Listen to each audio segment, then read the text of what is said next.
Olá a todas e todos que nos acompanham aqui na WTV Brasil. Como todos conhecem, eu sou o Clóvis Costa, da Colmeia Política. Vamos começar mais uma Colmeia Política desta semana, fazer uma discussão sobre a política, a importância dela para o nosso cotidiano e o quanto ela é fundamental a sua compreensão para que a gente possa atuar no sentido de transformar a nossa realidade, sobretudo em tempos de crise, em tempos de aumento da concentração de riqueza. Nós vemos aí um número de bilionários e ao passo que nós temos aí alguns bilionários, a miséria, a exploração do trabalho, a violência tem feito parte do cotidiano não só dos povos aqui do Brasil, mas também de outros lugares do mundo. Portanto, é fundamental que a gente debruce sobre a realidade, pesquise, estude, discuta, participe de movimentos, porque é fundamental a nossa atuação. E na Colmeia Política desta semana, eu vou falar um pouco sobre algo que vem sendo veiculado agora, principalmente no período eleitoral, sobre o tamanho do Estado, o que é o Estado. Nós vamos falar assim, não só no período eleitoral, mas alguns meios de comunicações hegemônicos, dizendo que nós temos um Estado muito grande, nós precisamos reduzir o Estado, enfim, o que isso significa na prática e por que esses meios de comunicação. A gente vê nesse período eleitoral algumas defesas na redução do tamanho do Estado. Então vamos partir assim de algumas concepções de forma bem resumida, mas tentando trazer à luz dessa discussão o que significa, qual o seu significado. Bom, vamos lá. O que é o Estado? Geralmente a gente fala o Estado com E maiúsculo. Esse Estado, quais as suas origens? Bom, vamos resgatar na história. O Estado, de forma bem resumida, o que significa? É um conjunto de instituições que precisam aí que tem suas leis, que precisa ter um território, precisa ter um povo e ser reconhecida, ter a sua legitimidade. Então isso que é o Estado. Então a gente fala o Estado brasileiro. Quando nós falamos Estado brasileiro, o que nós estamos falando? Do seu conjunto de instituições, o poder executivo, o poder legislativo, o poder judiciário, a superestrutura do Estado. Qual que é a superestrutura do Estado? O sistema educacional, faz parte dessa essa superestrutura do Estado. Portanto, de forma bem resumida, é isso. E nunca vamos confundir governo com Estado. Governo, ele administra o Estado por um período, digamos assim. Por isso que tem eleições. Claro, estou falando isso numa concepção da ótica das classes dominantes, da burguesia. Então, o Estado precisa ter eleições para ver quem vai gerenciar o Estado. Claro que nem sempre acontece assim, volta e meia a gente tem golpes de Estado, ascensão de regimes totalitários. Isso aconteceu ao longo da história, A gente pegar aí a ascensão do fascismo na Itália, o nazismo na Alemanha, as ditaduras aqui no Brasil que se deram por meio de golpes de Estado, e isso vai... Como que isso surge? Isso surge justamente dentro de uma crise, principalmente a crise do capitalismo, e movimentos de extrema-direita acabam tendo uma adesão de parte das massas e acabam tendo golpe e apoio de vários setores da sociedade. Mas vamos lá. Então, o Estado é esse conjunto de instituições. Como ele surgiu? Surgiu justamente Aí tem vários estudos históricos, enfim, vamos pegar o Estado capitalista. Ele surge como uma forma de controlar a sociedade, é um instrumento que as classes dominantes têm para que ela possa exercer o seu domínio. Então, ela vai criar a sua superestrutura, o sistema educacional gerenciado pelo Estado, em forma de que essa educação privilegie os interesses da classe dominante. Então, ela vai ser uma forma de estar reproduzindo os ideais das classes dominantes. Então, toda a forma como se organiza a escola, pensar o currículo, aquilo que vai ser, aquilo que as escolas devem trabalhar com seus estudantes, sobretudo os estudantes da classe trabalhadora. A educação ela vai servir nesse sentido. Aí também temos as Forças Armadas, que é num período de crise, de contestação do poder da classe dominante, vai agir no sentido de reprimir esses movimentos. Então a gente vê, geralmente, quando se tem uma greve, como que é a ação da polícia? A polícia faz parte é o braço armado do Estado. Então ele vai agir no sentido de reprimir movimentos populares. Quando a gente vê aí movimentos de luta por moradia, ocupam terrenos ali que, no caso aqui da Constituição brasileira, prevê que a Constituição, o Estado, ele deve garantir moradia para todas e todos, trabalhadores, sim, para toda a população deve ser garantido o direito à moradia, à habitação. E aí tem uma ocupação de terreno, e geralmente como que a polícia age? Chega lá na base da repressão, expulsando, fazendo reintegração de posse. Às vezes o proprietário daquele terreno, daquele imóvel que está sendo ocupado, deve IPTU, deve não tá lá o terreno abandonado e não está cumprindo a sua função social. Então, o Estado ele também serve no sentido de reprimir, e às vezes o próprio Estado, a própria burguesia, através do Estado, cria suas regras, mas quando ela vê que ela não está sendo beneficiada, ela mesma burla as regras. Vamos pegar aqui a Constituição Federal, como eu estava dizendo, a função social da propriedade, dos imóveis. Quando o movimento de moradia, o MST, ocupa uma área que é improdutiva, ela não está cumprindo lá. Tem uma enorme área, ela não está sendo utilizada para nada, está lá só para fins de especulação. O que é especulação? O sujeito tem lá a terra, espera ter uma valorização, vender e ganhar dinheiro em cima disso.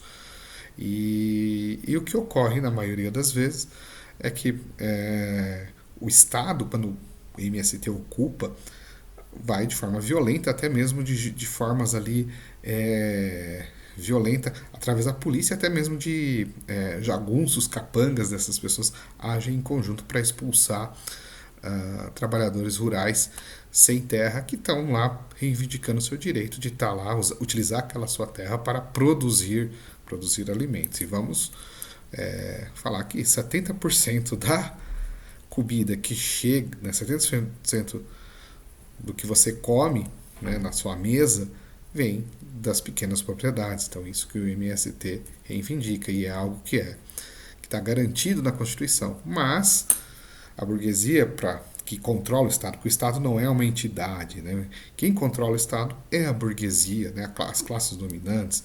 Ela controla, claro, não necessariamente a pessoa dela, mas ela pode colocar figuras que vão para atender seus interesses. Então, os governantes, pode ser um governante, ele não é um burguês, mas ele está lá como forma de gerenciar os interesses da burguesia, do Estado. E aí a gente fala tanto no poder executivo, que a gente vê que muitos deles são financiados por setores privados. Hoje já não temos mais no processo eleitoral, não temos o financiamento mais de empresas, hoje é proibido, mas a gente pode, a pessoa física proprietária de uma empresa, acionista, pode fazer doação para a campanha, de candidatos, tanto ao executivo quanto ao legislativo, de forma que eles atuem no sentido de garantir os interesses da classe dominante. Isso também funciona no judiciário. Um exemplo clássico agora do judiciário foi o piso nacional, né, das enfermeiras, né, dos trabalhadores da enfermagem. Né?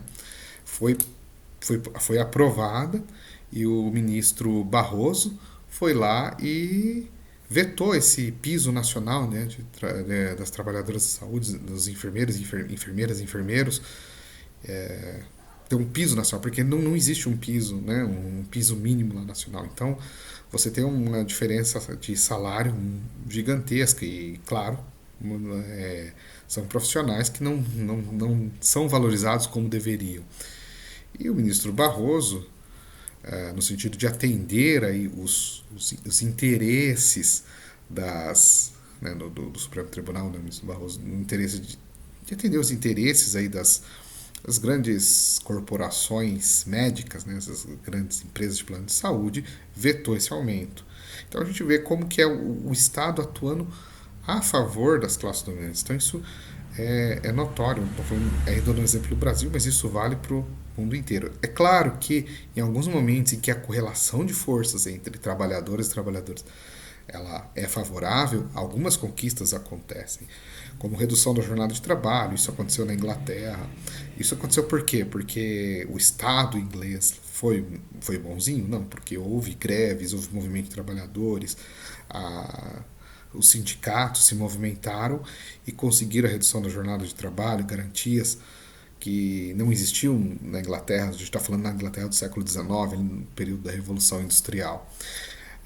Então são esses direitos que, em alguns momentos em que as classes, né, a classe trabalhadora se movimenta, existem algumas conquistas. Mas o Estado em si ele é criado para manter os interesses da classe dominante. Isso vale para a educação e vale para tudo isso. Então, como esses liberais, neoliberais dizem, né, precisamos de menos Estado. Não, eles não querem menos Estado, eles querem menos Estado para as classes dominadas, né, as classes subalternas, podemos dizer assim.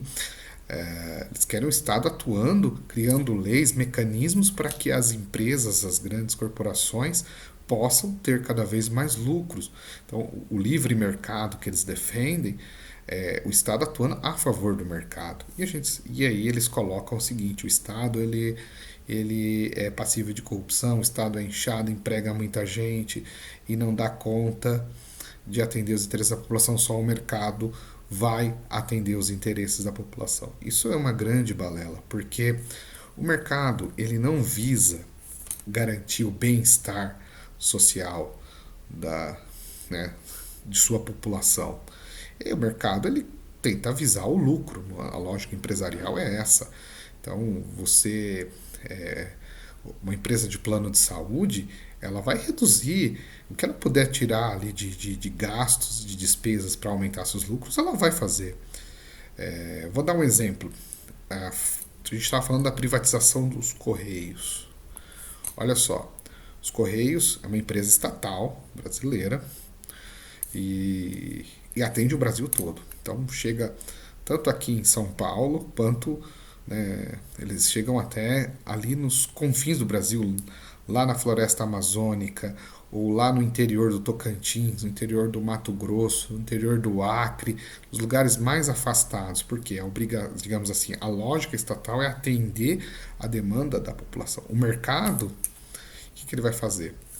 É lucrativo mandar e fazer uma entrega lá no interior de Roraima? Se não for, o mercado não vai fazer. A empresa ela não vai fazer. Ela não vai agir nesse sentido. Por mais que por mais que ela ainda receba dinheiro do Estado, né, porque vai receber quando se privatiza, também recebe recursos, pega dinheiro do Estado e tudo mais, ela não vai atender. Portanto, essa ideia que o mercado resolve a vida das pessoas, não, o mercado não resolve. Mas vai ter concorrência, uma empresa vai concorrer com a outra. Não tem. Hoje, o capitalismo ele é monopolista, então você tem grandes monopólios que vão formando as grandes empresas transnacionais, empresas que vão comprando umas às outras, e elas não têm concorrência, elas vão criar ali, vão fazer a divisão dos territórios, a gente vai atuar nesse território com esse preço e tudo mais. Então não existe concorrência, e não existe o interesse de atender os interesses da sua população. Portanto, essa ideia de que o Estado ele é pequeno, o Estado é gigante, é só um pretexto para quê? Para que esses liberais usem o Estado para os seus interesses. E olha só, o Brasil, né, a gente tem aí, falando dos impostos, né? Assim, o Brasil é um país dos impostos. País dos impostos para quem? Né? Primeiro, a gente paga imposto sobre o consumo. Né? Proporcionalmente, eu, professor da rede pública, e o Lehman, que é um dos bilionários, Jorge Paulo Lehman, eu pago mais imposto do que ele. Então nós temos um sistema tributário injusto. Quem paga são os trabalhadores, trabalhadoras, enquanto os bilionários, milionários, ricos pagam menos. Então a grande defesa, né, que a gente acho que defende um imposto progressivo, imposto sobre grandes fortunas, lucros e dividendos, e para que a gente possa sim financiar o Estado e o Estado possa atender os interesses da classe trabalhadora. É claro que hoje quem controla o Estado, a classe burguesa, os capitalistas, por meio de governos e tudo mais, buscam sucatear o Estado para gerar uma narrativa de que, olha, o Estado não funciona, ele é grande demais, a gente precisa privatizar e privatizar vai melhorar. Isso a gente vê na educação, na saúde, e aí começa a atuação das organizações sociais, as OS, né? Principalmente na saúde. Ela vai lá, pega recursos do Estado e aí a gente vê o serviço, e a gente vê como é o serviço público gerido pelas essas organizações sociais, que são ligadas a grandes empresas, que é uma forma de abater o imposto e vai reduzir custos. A trabalhadores e trabalhadoras das organizações sociais trabalham de forma precarizada e parte daquela lógica mesmo de quanto menos gastar é melhor. Então, assim, entendendo que entende saúde como mercadoria e não como um direito essencial para todas e todas a população, e assim funciona na educação também. Já estamos começando a ter dentro da educação setores empresariais aí, por meio de suas organizações sociais, agindo nesse sentido. Então, como a gente teve aqui no Brasil, a aprovação da Base Nacional Curricular Comum, a BNCC, que atende os interesses das grandes corporações de educação, desde de criação de currículo, venda de material apostilado, formação para profissionais da educação, formação para docentes, e não criar convênio das redes públicas com as universidades públicas, valorizando dentro da rede profissionais que buscam formação, enfim, não se tem isso. Então, o Estado, a gente fala de Estado enxuto para a gente, para quem depende do serviço público, mas o Estado máximo para esse pessoal que defende aí o neoliberalismo, a política de mercado. Na verdade, não passa de uma mera hipocrisia. Portanto, foi esse o nosso bate-papo da nossa colmeia política. Fico por aqui. Uma boa semana a todas e todos e nos vemos no próximo vídeo.